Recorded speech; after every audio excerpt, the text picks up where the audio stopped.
Hi guys, I'm Ken, the Boring Fisherman. It's been a couple of days since I had that mercury started. It's all the way cold. We got the water hooked up.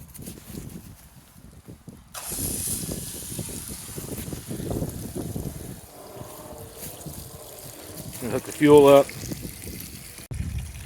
All right, fuel's hooked up. Squeeze ball has an arrow. You kind of point it up.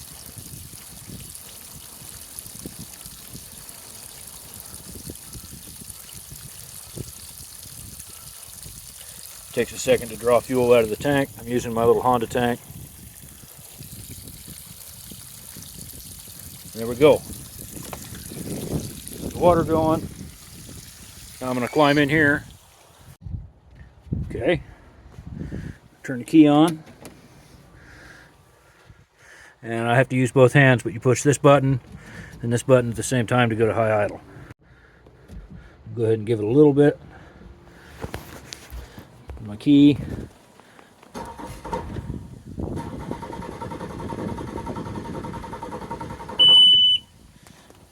Give it a little bit more.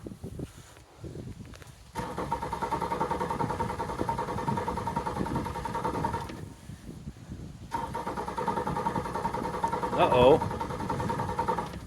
It's doing mercury things.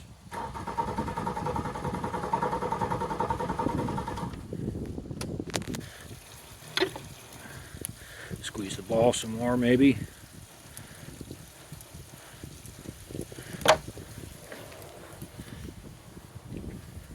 Try that back in neutral. There it goes.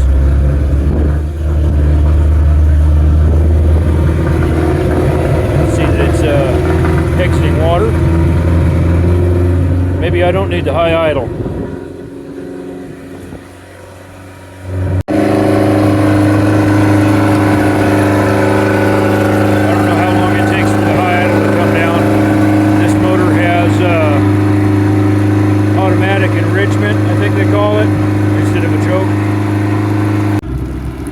Alright, so the idle has come down now. I still think the idle's a little high, but I'm going to make all those fine adjustments with it in the water. But hey, it's mercury, it started. So, that's good, right? Alright, so I just disconnected the gas can and I'm going to let the carburetors run out. I still need to do the lower unit oil. None of the gauges work. So I got to get a set of gauges for it, and there is no electronics. And then I got to get all my safety stuff, and of course do the title and tags.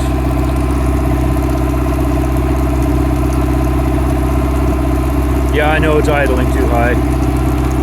Once this thing runs out of gas, though, I will give you a quick little walk around on the boat. All right, Dale. He asked to see how these fenders attach. Got the weldment here where the leaf spring is, and it's got this little piece that comes out, and that's what the fender's on. I actually don't see any bolts or anything holding it, which is kind of weird because the fender's on tight. Maybe it's got some screws I don't see. Check the backside.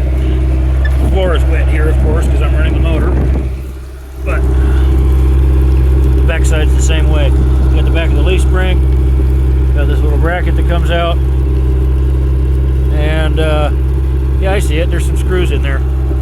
There's one here and one here. So there's a couple of screws there. So there you go, Dell. That's how the fender's attached. Well, it finally ran out, and I just took the hose off it, and then I shut the key off. But here it is. The floor is all wet from being in the rain, of course. The carpet's falling down here a little bit, but I can put it back up with some adhesive. This back bench has a stain on it here. I don't know if I care. And it needs a good cleaning. There's like fingerprints and stuff like that, so something like a magic eraser will probably take care of that. These are cushioned. Seats are in pretty good shape. There's no tears or anything. I just unlatched this windshield. It slides open and sits on that little rubber piece. Got the bow rider open bow going. Of course, it's got leaves from the trees. Came with an anchor, which is going to go under here. Because right there's an anchor locker, which I need to clean out. And there's the back side of the bow eye. Those little Velcro pieces. So I'll need to get all the leaves and everything cleaned out. Of course, there's footprints and stuff up here from the kid playing around. It's missing a cup holder, just like this one. It goes over here. So I'll probably end up ordering a set of those. Oh, actually, you know what? Hang on. There we go. Still has the sticker on it.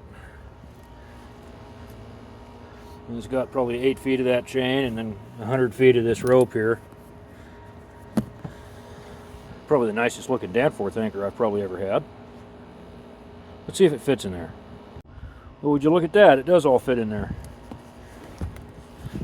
Now it's not on the floor. I have to clean this thing. I think that's probably the original bow light. It's got some pitting on it. It works. There's the bow cleat. And it's got these cushions, and they're in good shape. Let me sit down here. Pretty comfortable. Well, it's not comfortable here, but when you're sitting here or here, it's pretty comfortable. It's got some cup holders up here, grab handles. I don't know exactly how wide this is, but you can walk right through it. I don't know if the video does this any justice, but look at the angle on that windshield. That is crazy. Uh-oh, what do we got here?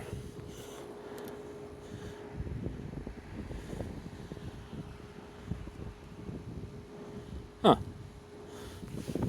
A little warning on the window. Then it's just got these little locks, little bars here, cup holder here and here. These seats fold down. I'll show you that in a minute. We sit in the driver's seat here. It's kind of a tight fit to get in here because I kind of have long legs and a short torso. But I mean, when you turn the key on, the backlights come on, but none of the gauges work. Here's the horn. It works. Anchor light. I have the socket back there, but I don't actually have the light. The nav light. You're not going to be able to tell on the video, but it does work. And the bilge pump.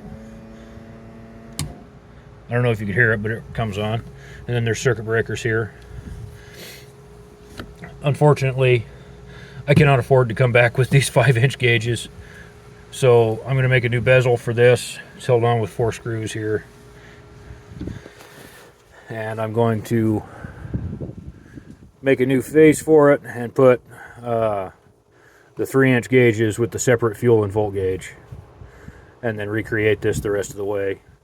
I think my dad said he had a piece of phenolic left over from one of his projects I can use to make a new dash face. If not, I'll go get some 1/4-inch plywood and then I'll seal it and stain it, and it'll be a nice wood grain dash. Now the passenger side, there's quite a bit more leg room. And looking at it, I think that seat's further forward. It's not even on the box, so I gotta figure that out. This is the glove box, or I call it a sink. It's got some expired flares and some other stuff in here.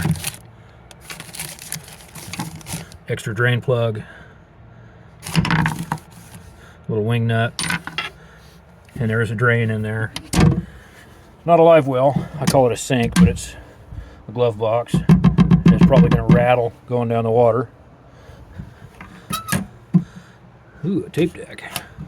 This does not work. I don't even know where the speakers are. I know it's got speakers. I've seen them. I just don't remember where they are. Maybe I'm lying to you. Maybe I didn't see speakers. Stand by.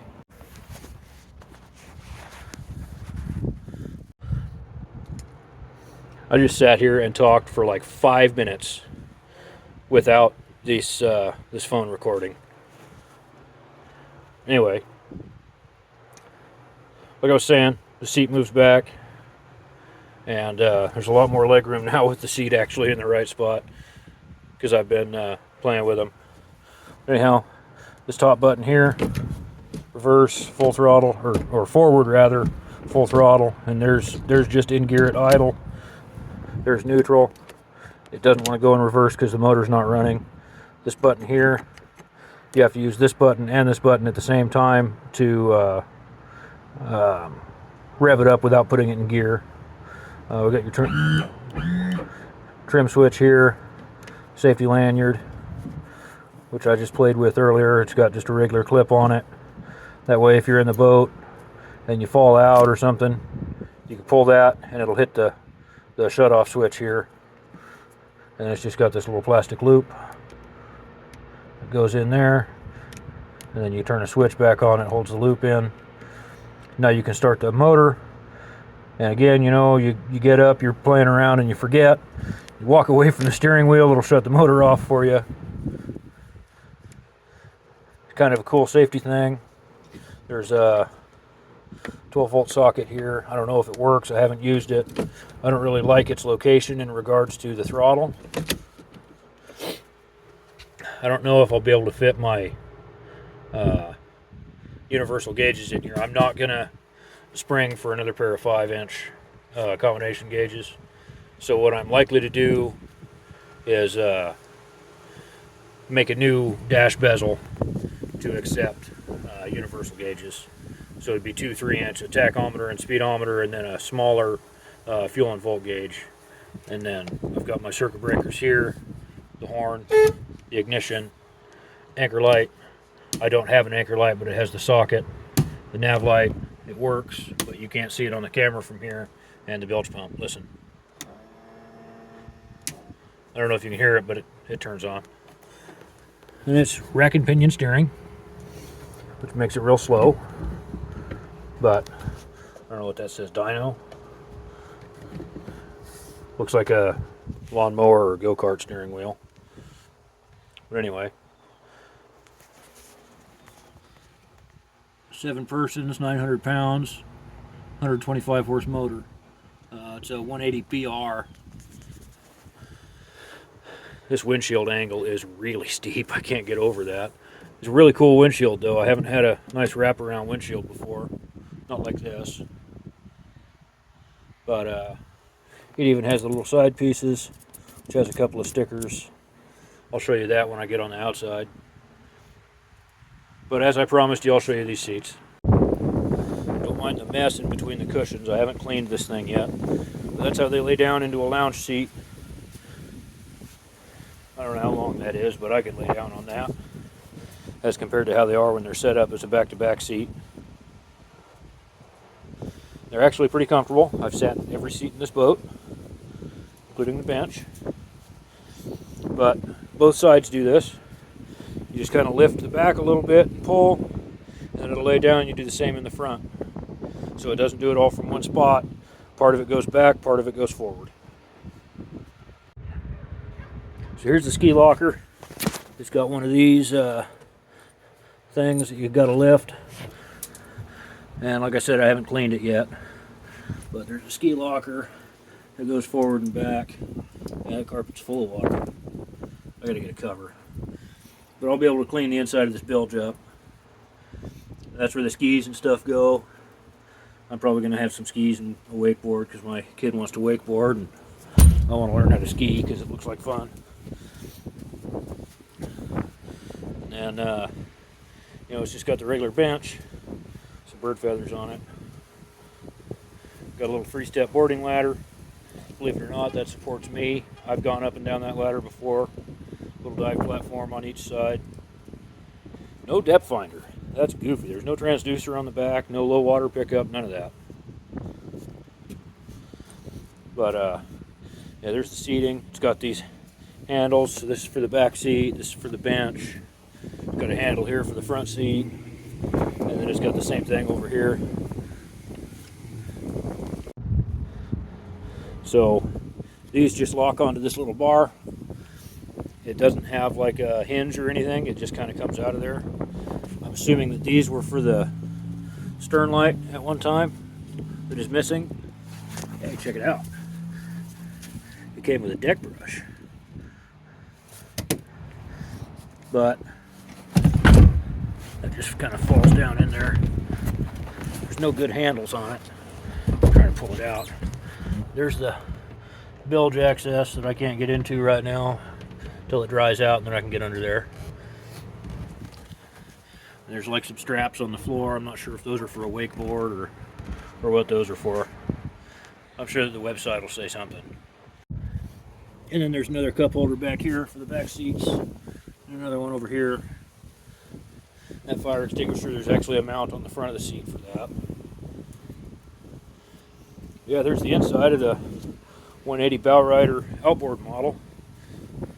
The stern drive would be real similar, but it would have a 3-liter Mercruiser in it. So now I'll show you the outside. And here we are on the outside. I'm sorry guys for doing this video vertical. I'm so used to doing vertical on my phone. But it's got some transom straps, and it's got these little D-ring things on it, which is where I'll be able to hook the little harness for towing the tubes or skis. There's no transducer, no trim tabs, no low water pickup. Speaking of low water pickup, it appears that there is a built-in one in the motor to operate the speedometer. Tail lights, they all work. It's a caravan trailer. The guy I got it from just put brand new tires on to bring it up from South Carolina. So it's got brand new tires. This paint, that's anti-fouling paint. It's a little bit rough on the bottom, but I climbed all around under there, and there's no like damage. It's just paint scuffed off a little bit here and there. View of the front of this thing. Looks kind of derpy. It is a Bayliner. It's a caravan trailer. It's got a swing tongue, and it's noisy. I hate swing tongues.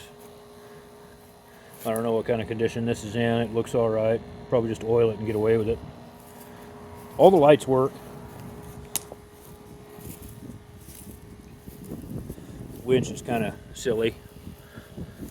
2008 registration. It's been sitting a while. Here's that cup holder I was telling you about. There's that rubber stop for the windshield.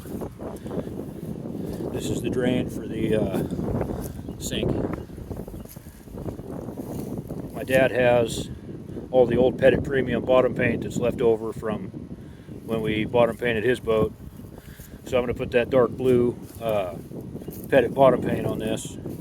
It'll kind of match this blue stripe. Blue and orange, I guess. It's got these little steps over the tail lights, plastic fenders. I will get a spare tire to carry on it, and I'll probably put up here somewhere so that it's got a spare tire with it all the time. I need to get a cover for it because my trees are gonna dump a whole bunch of leaves in it all the time if I don't. Oh, by the way, my house. Yay, my house. My truck. My new truck. Like I said, the price was really right for this package. Non-running, of course. Mercury. Why would it be running? Anyhow.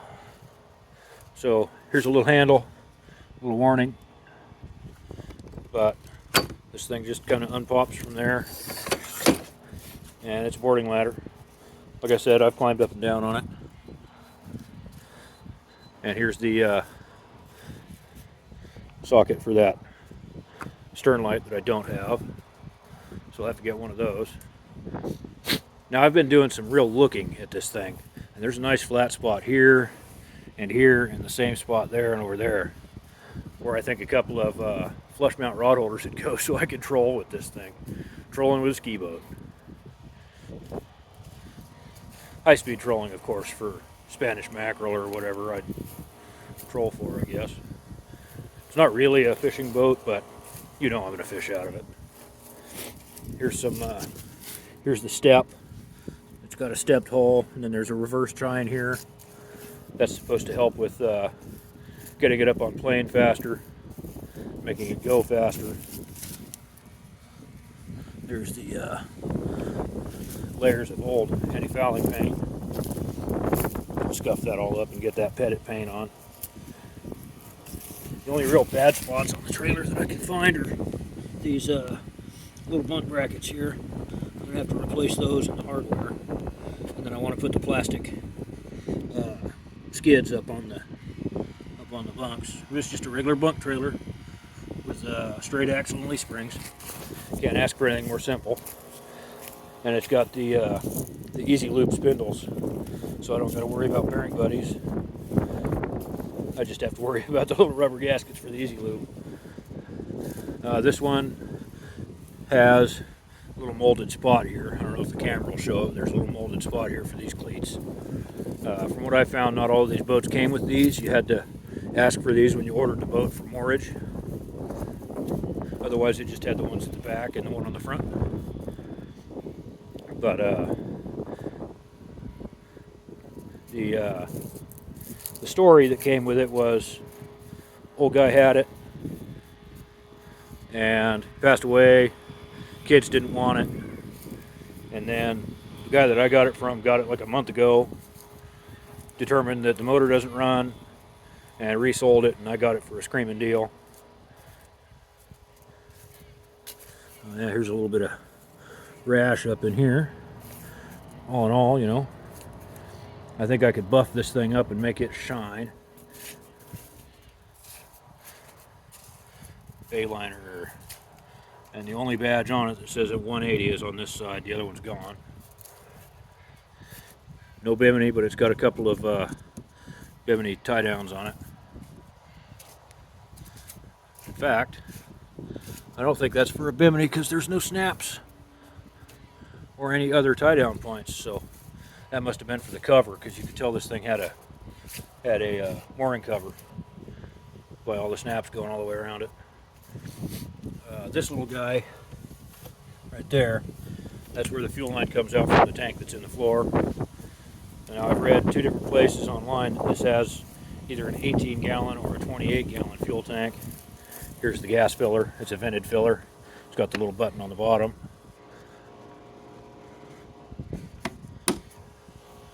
Unleaded. Unleaded petrol only. Petrol. I need to get some petrol. Anyway. Yeah, there it is. You can kind of see the difference between these surfaces here, where the covers used to have it covered and didn't. Maybe I can buff this thing up and just make it shine. I know it doesn't look too bad on the video, but it's pretty chalky. I mean, it's not like coming off in your hands chalky. You can see there's some water lines here. A little bit of a traction pad up here if the kids wanted to dive off of the bow or whatever. Maybe when we go out to the sandbar. Yeah. There's not even a whole lot of rash. I mean, there's always going to be some rash up here, but there's not a whole lot. And it's got these blue non-marking wheels that don't turn. I'll probably replace that with a Stoltz set. Stoltz makes those orange ones that are non-marking, and they're kind of soft. That's probably what I'll put on it. Oh yeah, I was going to show you these stickers. PPG fiberglass. PPG, coincidentally, is the same company that makes the paint for my job. I'm not exactly sure what that certification is. TaylorMade. TaylorMade windshield. It has that on both sides. Clear curve, TaylorMade. I don't know if you can read that. There we go. Use the neighbor's house as a backdrop. And here's the horn that you could hear earlier. It's on the inside there. It's almost comical. But yeah, yep, there it is. Little molded handles I showed you earlier on the inside. Yep, that's it. If you made it this far, you're awesome. Thank you for watching.